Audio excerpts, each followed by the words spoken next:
पहले पढ़ लिए थे और ऑफर और एक्सेप्टेंस के बारे में भी हमने पढ़ लिया था। आज का जो हमारा चैप्टर है वो है contract of indemnity and guarantee. तो उसके बारे में हम आज विस्तार से चर्चा करेंगे। इसके एग्जाम्पल पढ़ेंगे, राइट्स पढ़ेंगे, इंडेमनीफायर के क्या राइट्स होंगे, इंडेमनिटी होल्डर के क्या राइट्स होंगे और गारंटी के क्या क्या एसेंशियल एलिमेंट्स होते हैं। तो ये हम आज सारी बात करेंगे। तो सबसे पहले हम पढ़ते हैं कि as per Indian contract act the contract of indemnity is the contract where one person compensate for the loss of the other। Indemnity में ये होता है कि एक पार्टी दूसरे के साथ में कॉन्ट्रैक्ट करता है कि अगर उसको लॉस होता है तो उसको वो कंपनसेट करने का काम करता है। अब क्या है कि द कॉन्ट्रैक्ट ऑफ गारंटी में क्या होता है कि the contract of guarantee is a contract between the three people where the third person intervenes to pay the debt if the debtor is at default in paying back। अब contract of guarantee में ये होता है कि तीन person होते हैं जिसमें जो थर्ड पार्टी होती है वो ऋण चुकाने का क्या करती है, पे करने की श्योरिटी देती है। क्या देती है? पे करने की श्योरिटी। अगर डेटर ऋण नहीं चुका पाता है टाइम पे तो उसकी गारंटी देने का काम करता है जो थर्ड पर्सन होता है। तो अपन इसको क्या बोलेंगे? Contract of guarantee. और कॉन्ट्रैक्ट ऑफ इंडेमनिटी में दो पार्टीज होती है जिसमें एक पार्टी क्या करती है, कंपनसेट करती है किसके लिए? Loss of the others. अगर दूसरी पार्टी को कोई लॉस हो जाए तो उसकी भरपाई करने के लिए।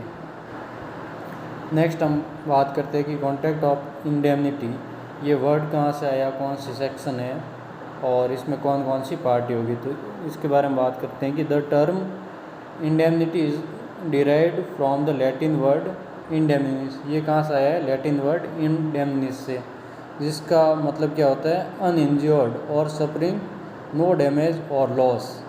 मतलब इंडेमनिस का मतलब ये होता है कि आपको कोई भी लॉस या हानि नहीं हो। It is sort of security और प्रोटेक्शन अगेंस्ट लॉस।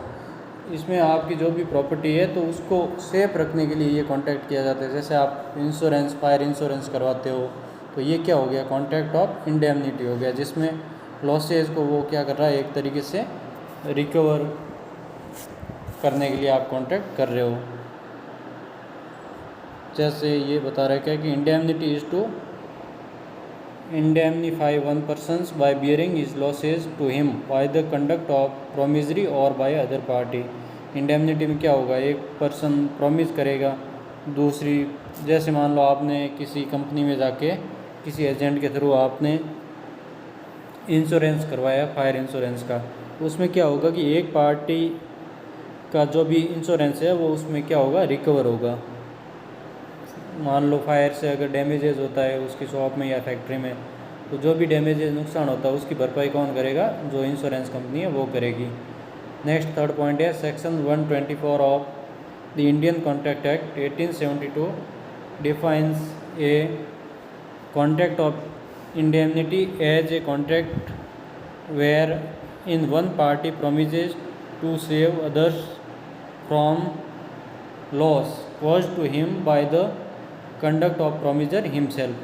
इसमें क्या होता है कि एक पार्टी को अगर कोई भी लॉस हो रहा है तो उसकी जो डैमेजेस वगैरह होते हैं तो उसको आप क्लेम कर सकते हो। किससे? जो इंडेमनीफायर होता है उससे। इसमें दो पार्टीज़ होती हैं। पहली कौन सी पार्टी होती है? इंडेमनीफायर, जो प्रॉमिस करता है डैमेजेस की भरपाई करने के लिए, जैसे इंश्योरेंस कंपनी। और दूसरा क्या होता है? इंडेमनीफाइड, जैसे the person who is assured of compensations for the damages incurred if any is referred to as the indemnity holder. जैसे आप इंश्योरेंस करवा रहे हो खुद, तो आप क्या हो जाएंगे? इंडेमनीफाइड कहलाओगे। ठीक है। नेक्स्ट हम बात करते हैं कि कॉन्ट्रैक्ट ऑफ इंडेमनिटी के क्या क्या एसेंशियल एलिमेंट्स होंगे। तो पहला इसका एसेंशियल एलिमेंट होता है वैलिड कॉन्ट्रैक्ट, कि आप जो भी इंडेमनिटी का कॉन्ट्रैक्ट कर रहे हो तो इसमें वो सारी कंडीशंस होगी जो एक वैलिड कॉन्ट्रैक्ट में होनी ज़रूरी है।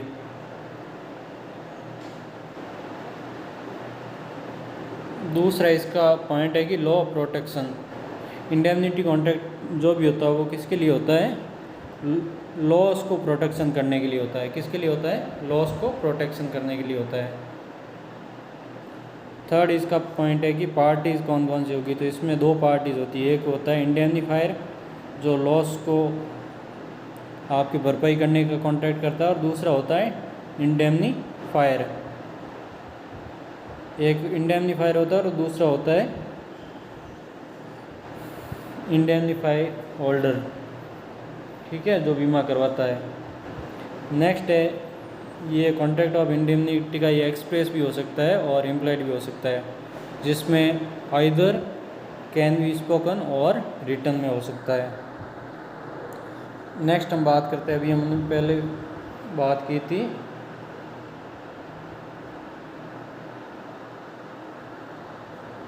Contract of indemnity and guarantee की डेफिनेशन पढ़ी थी, उसके बाद में हमने बात की है कॉन्ट्रैक्ट ऑफ इंडेमनिटी क्या होता है, कौन सी सेक्शन है, इसमें कितनी पार्टीज होती है।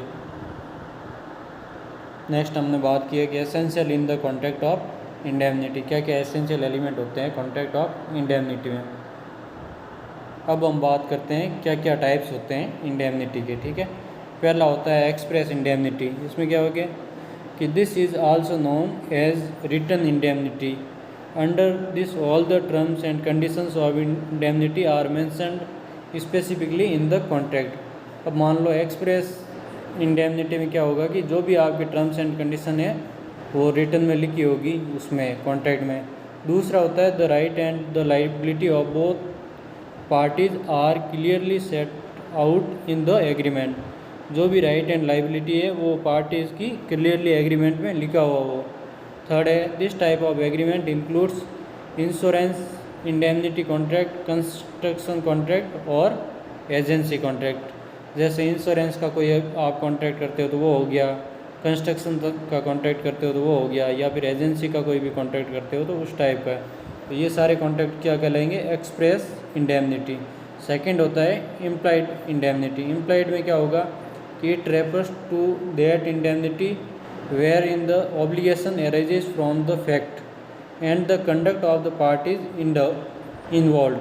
This is not a written contract. ये क्या है, रिटन कॉन्ट्रैक्ट नहीं है, क्या होगा, ये इम्प्लाइड कॉन्ट्रैक्ट होगा।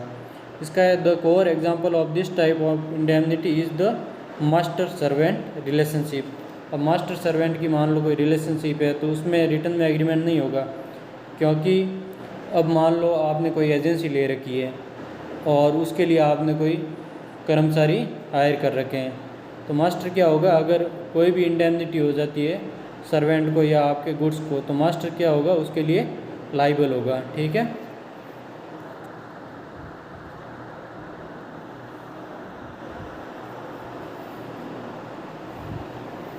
नेक्स्ट हम बात करते हैं right of an indemnity holder.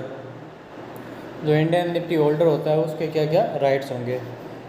तो section 125 of Indian contract act 1872 deals with rights of an indemnity holder. The promisee in a contract of indemnity acting within the scope of his authority is entitled to recover from the promisor. अब जो भी indemnity holder, मान लो आप insurance करवा रहे हो तो आपको राइट्स होंगे कि आप जो भी लॉस होता है उसको रिकवर कर सकते हो इंश्योरेंस कंपनी से, ठीक है। दूसरा राइट्स ये होता है कि all damages which he may B compelled to pay in any suit in respect of any matter to which the promise to indemnity applies। मान लो आपने कोई एक्सीडेंटल इंश्योरेंस करवा रखा है और आपको कोई मान लो सड़क दुर्घटना में कुछ इंजरी हो गई और आपने मेडिकल से कुछ भी करवाया है, तो आप उसको वापस जो भी जहाँ से जिस कंपनी से जिस बैंक से आपने इंश्योरेंस करवाया है तो आप उससे वापस वो इंश्योरेंस क्लेम कर सकते हो जो भी डैमेजेज हुआ उसके लिए। थर्ड पॉइंट होता है all cost which he may be compelled to pay in such suit if in bringing और defending it he did not contravene the order of the promisor and acting as it would have been prudent for him to act in absence of any contract of indemnity or if the promisor authorized him to bring or deputate the suit। अब जो भी all cost आपके उसमें नुकसान हुआ है जो भी लॉस हुआ तो उस सारे की कॉस्ट की भरपाई हो जाएगी। कहाँ से? जहाँ से आपने कंपनी से इंश्योरेंस करवा रखा है या फिर इंडेमनिटी का कॉन्ट्रैक्ट कर रखा है। थर्ड होता है all sums which he may have paid under the terms of any compromise of any such suit if the compromise was not contrary to the order of the promisor and was one which it would have been prudent for the promisee to make in the absence of any contract of। अब मान लो इसमें कोई damages हो, कोई cost हो, कुछ भी हो, जो भी नुकसान हुआ होगा उसकी भरपाई इंडेमनीफायर द्वारा कर दी जाएगी। किसको? इंडेमनिटी होल्डर को। और वो उसका राइट्स भी होता है कि वो जो भी कंडीशन है, अगर कुछ भी लॉस होता है तो उसकी भरपाई के लिए वो क्लेम कर सकता है। नेक्स्ट हम बात करते हैं कि राइट्स ऑफ एन इंडेमनीफायर। अब इंडेमनीफायर के क्या क्या राइट्स होंगे?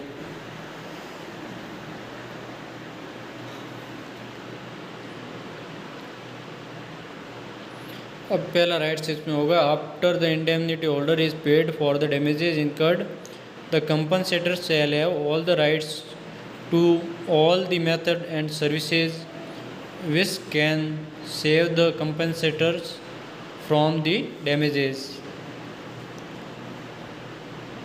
अब इसमें पहला होगा indemnification can only be done if the loss of the other party is incurred और only if it is certain that loss will be incurred. इसमें ये होगा कि जो भी इंडेमनीफायर होगा उसका पहला राइट्स तो ये होगा कि उसको लॉस होगा तभी वो भरपाई करेगा, तो उसकी आइडेंटिफाई कर सकता है कि लॉस ओरिजिनलिटी में हुआ है या नहीं हुआ है। ठीक है। दूसरा पॉइंट होता है कि the Indian contract act of 1872 does not provide for the time to commence the liability of the indemnifier under the contract. तो इंडेमनीफायर की क्या है? Not provide the time of commence the liability of the indemnifier under the contract. अब मान लो Indian contract में indemnifier है, उसके जो कॉन्ट्रैक्ट में लिखा हुआ है उसी की लाइबिलिटी रहेगी, उसके अलावा कोई भी लाइबिलिटी उसकी राइट्स की नहीं रहेगी। थर्ड इसका पॉइंट है in Gajanan Moreshwar versus Moreshwar Madan the Bombay court held that if the indemnified has incurred liability and the liability is absolute, he is entitled to call upon the indemnified to save him from the liability and pay it off।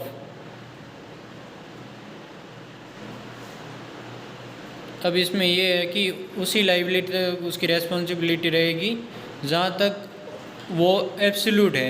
क्या है कि contract में लिखी हुई है, जैसे कि उसके लिखा हुआ है कि 10 लाख का बीमा करवाया हुआ है और अगर 10 लाख से ज़्यादा का अगर उसके लॉस हुआ है शॉप में तो वो उसको रिकवर नहीं कर पाएगा। मतलब जितनी उसकी लाइबिलिटी बनती है कॉन्ट्रैक्ट में उतनी ही वो भरपाई कर पाएगा।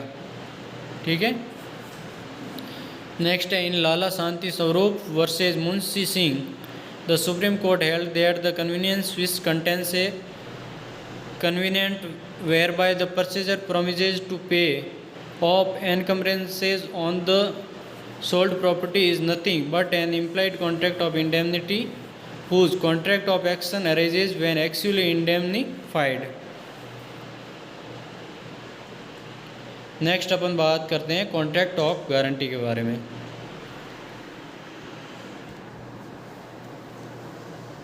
तो गारंटी का मतलब होता है, गारंटी मीन्स होता है टू गिव श्योरिटी और assume responsibility.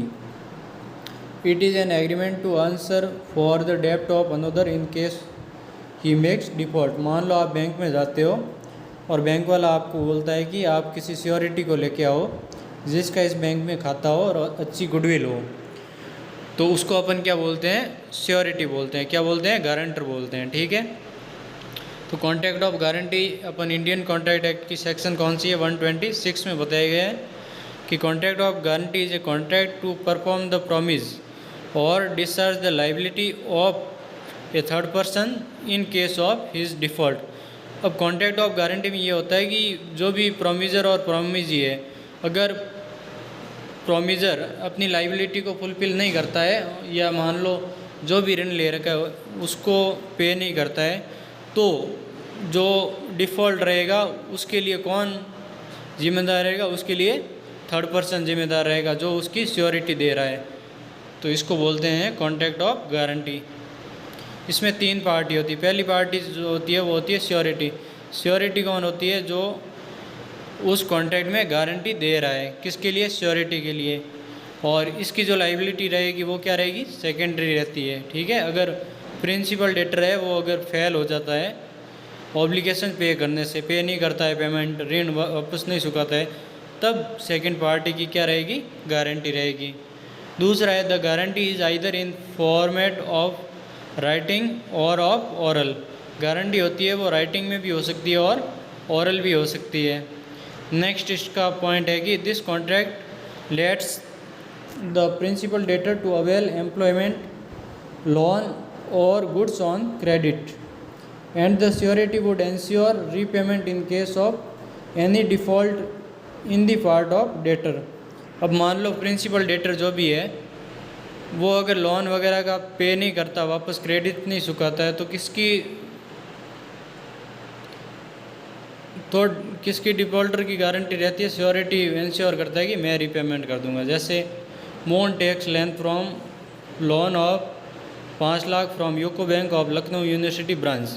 Son promises to UCO bank that if Moon fails to repay the loan timely then Moon will pay. This is a contract of guarantee and Moon is principal debtor और UCO bank is creditor and सोन क्या हो जाएगा? Surety हो जाएगा। अब आपको समझ में आ गया होगा कि कॉन्ट्रैक्ट ऑफ गारंटी में क्या होता है कि एक पार्टी होता है ऋणी होता है जो ऋण लेता है। मान लो आप बैंक में गए और बैंक वालों को आपने बोला है कि मुझे एक लोन चाहिए 10 लाख रुपए का। अब बैंक वाला बोलता है कि आपके स्टेटमेंट बताओ। आपके स्टेटमेंट देखता है तो उसमें आप लगता है कि अभी इसका नया नया खाता है और बैंक स्टेटमेंट भी सही नहीं है, तो वो बोलता है आप कोई भी गारंटर लेके आ जाओ जिसका इस बैंक में खाता हो और अच्छी गुडविल हो। तो उस गारंटर को वो लिख के देगा कि अगर ये आपका बैंक जो भी लोन है इसका रीपेमेंट नहीं करता है तो मैं इसका रीपेमेंट करूँगा। तो ये क्या हो जाएगा? एक तरीके से कॉन्ट्रैक्ट ऑफ गारंटी। नेक्स्ट हम बात करते हैं कि क्या क्या एसेंशियल एलिमेंट होंगे कॉन्ट्रैक्ट ऑफ गारंटी के। तो the contract can be either oral और इन राइटिंग। जो भी कॉन्ट्रैक्ट होता है वो आइदर ओरल हो सकता है और राइटिंग में भी हो सकता है। सेकंड होता है the guarantee contract presume a principal liability और a discharge duty on the part of principal debtor. अब इसमें श्योरिटी की कब गारंटी बनेगी? जब प्रिंसिपल डेटर है लाइबिलिटी को पे नहीं करता है या फिर क्या कर देता है? डिस्चार्ज हो जाता है ड्यूटी से। ठीक है, नेक्स्ट है sufficient consideration is support to the principal debtor. It is not necessary to have clear considerations between the creditor and the assurance that is appropriate that the creditor has done anything for the good for the principal debtor। अब इसमें क्या है कि जो भी sufficient consideration होगा वो कौन भरपाई करेगा? इसकी प्रिंसिपल डेटर देगा। अगर मान लो उसने सब जो भी कंसिडरेशन था वो फुली उसने नहीं दिया, हाफ पेमेंट कर दिया है, जो भी हाफ पेमेंट रहेगा वो कौन पे करेगा? श्योरिटी करेगा। मतलब इसके ये पॉइंट्स होते हैं एसेंशियल ऑफ गारंटी में कि पहला ये ओरल और राइटिंग में होना ज़रूरी है। दूसरा होता है कि ये गारंटी कॉन्ट्रैक्ट होता है जिसमें तीनों पार्टी मिलके एक सामूहिक रूप से एग्रीमेंट करते हैं। थर्ड होता है सफिशिएंट कंसिडरेशन होना इसमें ज़रूरी है। और फोर्थ पॉइंट इसमें क्या है? एश्योरेंस कंसेंट, सभी की कंसेंट होनी ज़रूरी है। ऐसा नहीं कि आप मिस रिप्रेजेंटेशन कर रहे हो। अब श्योरिटी को पता ही नहीं है कि उसका नाम बैंक में जोड़ दिया गया है एज ए श्योरिटी या गारंटर, तो आप वो क्या माना जाएगा? वॉइडेबल कॉन्ट्रैक्ट में माना जाएगा। अब हम बात करते हैं लाइबिलिटी ऑफ श्योरिटी।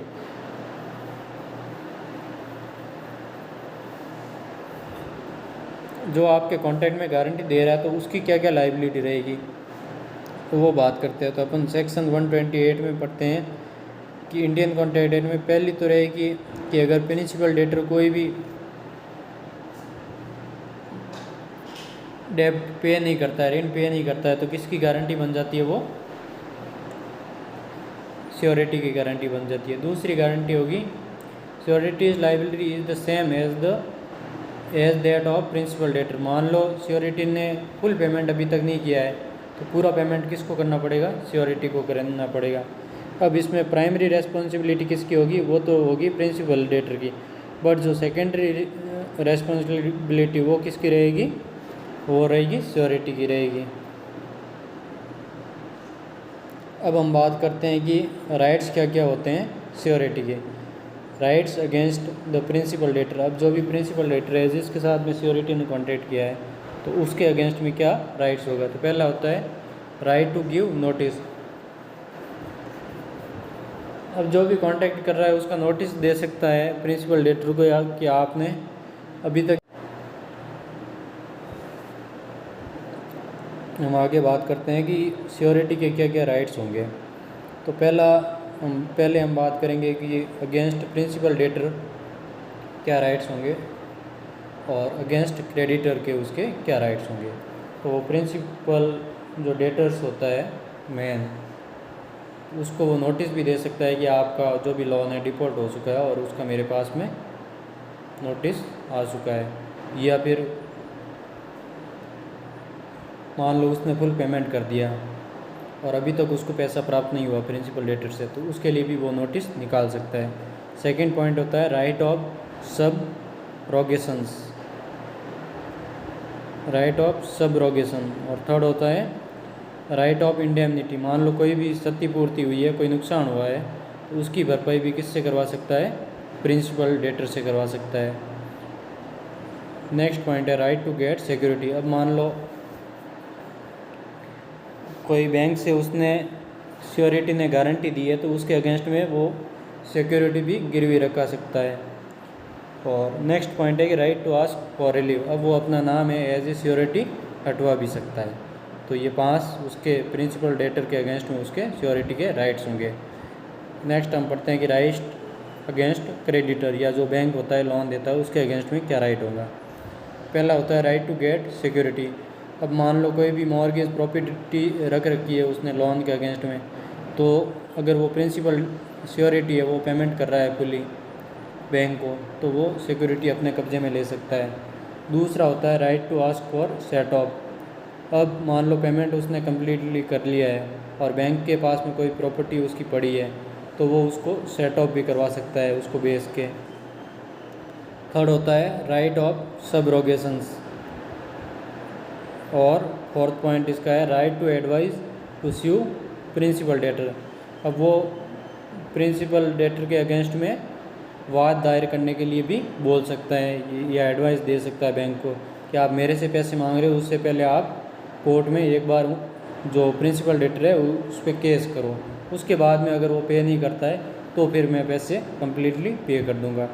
और नेक्स्ट पॉइंट है, लास्ट पॉइंट होता है right to insist on termination of services. अब वो टर्मिनेशन भी बोल सकता है कि जो भी सर्विसेज है वो उसकी बंद कर दो। ठीक है, मान लो उसने कार लोन ले रखा है, तो आप वो बोलता है कि आप जो भी कार लोन है आप कार अपने वापस कब्जे में ले लो। ठीक है,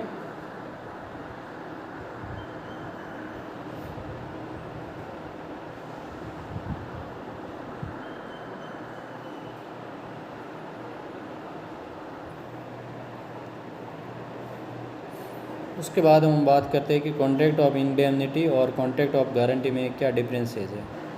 तो अभी आपने कॉन्ट्रैक्ट ऑफ इंडेमनिटी पढ़ा है, इसके इंडेमनीफायर के क्या राइट्स होते हैं, श्योरिटी के क्या राइट्स होते हैं, इसका क्या मीनिंग है, क्या एग्जांपल है, इसके बारे में सब पढ़ लिया। तो ये सारे पॉइंट्स हैं वही इसमें दिए गए हैं दोनों के डिफरेंस में। तो कॉन्ट्रैक्ट ऑफ इंडेमनिटी में कितनी पार्टी होगी? 2 पार्टीज़ होती है। एक तो इंडेमनीफायर होती है जो कोई भी लॉसेज होता है तो उसके डैमेजेस की भरपाई करने का कॉन्ट्रैक्ट करती है, और दूसरा होता है इंडेमनिटी होल्डर जो इंश्योरेंस करवाता है या कॉन्ट्रैक्ट करता है। जबकि कॉन्ट्रैक्ट ऑफ गारंटी में कितनी पार्टी होती है? 3 पार्टी होती है। एक तो होता है प्रिंसिपल डेटर, दूसरा होता है क्रेडिटर जो लोन देता है, और थर्ड होता है जो श्योरिटी होता है जो गिरवी श्योरिटी देता है अपनी लोन के अगेंस्ट में। उसके बाद हम बात करते हैं कि कॉन्ट्रैक्ट ऑफ इंडेमनिटी में सेकंड पॉइंट है the consist of only one contract. इसमें एक अनुबंध बनेगा, किसके मध्य? फायर और इंडेमनिटी होल्डर के मध्य। और जबकि कॉन्ट्रैक्ट ऑफ गारंटी में कितने कॉन्ट्रैक्ट बनेंगे? 3 कॉन्ट्रैक्ट बनेंगे। किस किस के मध्य? पहला तो बनेगा प्रिंसिपल डेटर और क्रेडिटर के मध्य। दूसरा बनेगा वो बनेगा क्रेडिटर और श्योरिटी के मध्य, ठीक है। और थर्ड जो कॉन्ट्रैक्ट बनेगा वो बनेगा प्रिंसिपल डेटर और श्योरिटी के मध्य। मान लो अब आप किसी बैंक से लोन लेते हो तो पहला तो आपके और बैंक के मध्य कॉन्ट्रैक्ट बनेगा, और दूसरा आपका जो भी है वो कॉन्ट्रैक्ट बनेगा वो बनेगा जो श्योरिटी देता है उसके मध्य और जो बैंक है उसके मध्य, ठीक है, उन दोनों के बीच में। और जो थर्ड कॉन्ट्रैक्ट बनेगा वो बनेगा प्रिंसिपल डेटर और जो श्योरिटी देता है उसके मध्य। 3 अनुबंध बनेगी इसमें। नेक्स्ट है the liability of the indemnifier is primary. अब जो भी इंडेमनीफायर होगा तो उसकी लाइबिलिटी हमेशा क्या रहेगी? प्राइमरी रहेगी, ठीक है। जबकि कॉन्ट्रैक्ट ऑफ गारंटी में the liability of the surety is secondary one, मतलब फर्स्ट लाइबिलिटी इसमें किसकी रहेगी? प्रिंसिपल डेटर की रहेगी। और अगर वो पे नहीं करता है तो लाइबिलिटी किस पे आती है? वो आती है श्योरिटी वाले पे, जो गिरवी जो भी गारंटी देता है आपके माल की या बैंक ऋण की, ठीक है। नेक्स्ट हम बात करते हैं कि the liability of an indemnified is not conditional on default of somebody else. जैसे Mrinal promises to the shopkeeper to pay by telling him that let Anil have the goods I will be your paymaster. This is a contract of indemnity as the promise to pay by Mrinal is not conditional on default by Anil. अब मान लो आपके parents हैं, वो किसी shopkeeper को बोलते हैं कि ठीक है मेरे बेटे को आप ये आइटम जो भी स्टेशनरी का आइटम चाहिए वो दे दो, इसका पेमेंट कौन कर दूंगा? मैं कर दूंगा। तो अब इसमें कौन हो जाएगा इंडेमनीफायर? आपके पेरेंट्स हो जाएंगे। और इंडेमनिटी होल्डर कौन हो जाएगा? वो हो जाएगा शॉपकीपर। अब मान लो आपके बच्चे हैं, वो मना कर देगी, अब उनकी कोई लाइबिलिटी नहीं बनेगी। लाइबिलिटी किसकी बनेगी? इंडेमनीफायर की बनेगी। जबकि कॉन्ट्रैक्ट ऑफ गारंटी में क्या होगा? Liability of surety is conditional on the default of principal debtor. अब लाइबिलिटी ऑफ श्योरिटी की कब बनेगी? जब प्रिंसिपल डेटर डिफ़ॉल्ट करता है, ठीक है। नेक्स्ट इसका पॉइंट है no requirement of the principal dept. Principal डेप्ट की इसमें रिक्वायरमेंट नहीं है, जबकि कॉन्ट्रैक्ट ऑफ गारंटी में प्रिंसिपल डेप्ट क्या है? नेसेसरी पॉइंट है, ठीक है। नेक्स्ट पॉइंट है one the indemnifier indemnifies the indemnity holder, he cannot recover that amount from anybody else। अब मान लो इंडेमनीफाइड ने जो भी पेमेंट था उसको पे कर दिया है इंडेमनिटी होल्डर को, तो वो वापस किसी से भी रिकवर नहीं कर सकता है। जबकि आफ्टर द गारंटी में ये होगा कि अगर श्योरिटी वाला अगर पेमेंट कर देता है क्रेडिटर को तो वो वापस रिकवर कर सकता है प्रिंसिपल डेटर से फुली पेमेंट, ठीक है। तो आज हमने बात की थी contract of indemnity and contract of guarantee के बारे में, उसके क्या क्या राइट्स होते हैं इंडेमनीफायर के, श्योरिटी के, उनमें क्या डिफरेंसेस है, उनके क्या मीनिंग है और उनके क्या एग्जांपल हो सकते हैं। तो आप इसको एक बार आराम से रिवाइज़ कर देना। Thank you.